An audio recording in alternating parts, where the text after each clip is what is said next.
You know, in sports, there's just nothing quite like the story of a Titan facing a real, true test.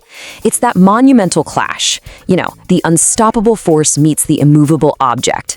Well, we're going to talk about one of those nights in college basketball, where the seemingly perfect #1 team in the nation walked straight into a lion's den.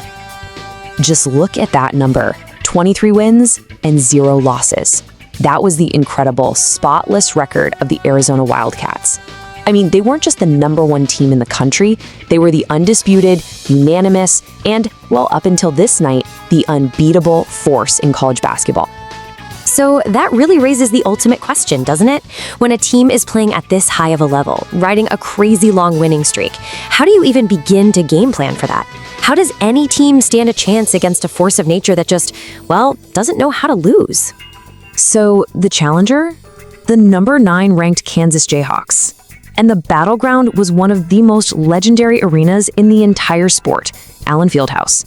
The stage was absolutely set for something epic. You had Arizona, the perfect team, marching into one of the toughest places to play in the country. As if facing a 23-0 team wasn't a big enough challenge, the mountain for Kansas was about to get a whole lot steeper. I mean, right before tip-off, the Jayhawks got hit with some major bad news that would really test their limits. Yep, that's right. Their key freshman guard, Darryn Peterson, was a late scratch, out with flu-like symptoms. For a team that needed every single weapon they had, losing a player like him at the last minute? Wow, that felt like a devastating blow before the game even started. But you know, this is where that championship culture really kicks in. The Kansas coach, Bill Self, he just summed it up perfectly with this quote. It wasn't about who they didn't have on the court. It was all about who they did have. This was a true test of their depth, and really a test of their heart. So for the first half of the game, the story kind of went just how you'd expect. Arizona was in control, running their game, and they built up a solid lead. At halftime, it really looked like their perfect record was going to be safe. But Kansas, they were not going away that easy. This was the hole they were in. At their lowest point in the second half, Kansas was down by 11 points. Now, against the #1 team in the entire nation, a deficit like that can feel like a death sentence. Honestly, a comeback seemed almost impossible. And then it happened. The explosion. One player just decided, okay, I'm taking over. Flory Bidunga went on this unbelievable personal 7-point tear. He completely grabbed all the momentum, and with that layup, he gave Kansas something they hadn't had all night long, the lead. The entire atmosphere in that building changed in a single moment. Now, to pull off an upset this big, you need more than just one moment of brilliance. You need heroes. And with the game hanging in the balance, several Jayhawks rose to the occasion, and man, did they deliver some unforgettable performances.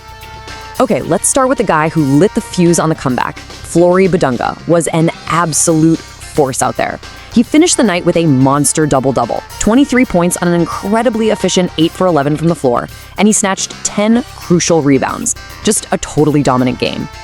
But here's the thing, he didn't do it alone. Sharing that scoring spotlight was senior guard Melvin Council Jr., who matched Bidunga's total with 23 points of his own. This two-headed monster was a problem Arizona just could not figure out how to solve. And this right here is how you win the tight games. Down the stretch, when Arizona clawed back and closed the gap to just 1 point, the pressure was immense. But Melvin Council Jr., he basically lived at the free throw line, and he calmly sank 10 of his 11 shots to keep the Wildcats from getting any closer. I mean, that is just ice in your veins. And this really drives home that whole next man up mentality Coach Self was talking about. It was not a two-man show. As you can see right here, 4 different players scored in double digits. Bryson Tiller poured in 18, Jamari McDowell added 10. This was just a complete, gutsy team victory from top to bottom. So, with the heroes stepping up, the crowd absolutely roaring, and that clock ticking down to 0, the stage was set. We're at the final moments of a game that was about to send shockwaves all through the world of college basketball. And there it is. The final buzzer goes off. The #9 Kansas Jayhawks, playing without one of their key guys, hand the #1 Arizona Wildcats their very first loss of the season, 82-78. What an absolute thriller and truly an upset for the ages. You know, in the end, Coach Self gave the ultimate credit to that electric atmosphere inside the building. He said the crowd, the history, the magic of Allen Fieldhouse itself was what made the difference. That's a powerful tribute to one of the greatest home court advantages in all of sports. So what does a loss like this really do to a team that seemed invincible? Is it just one little blemish on what's otherwise a masterpiece of a season?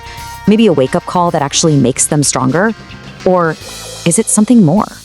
A crack in the foundation that exposes a vulnerability for everyone else to see? All I know is the rest of the season just got a whole lot more interesting.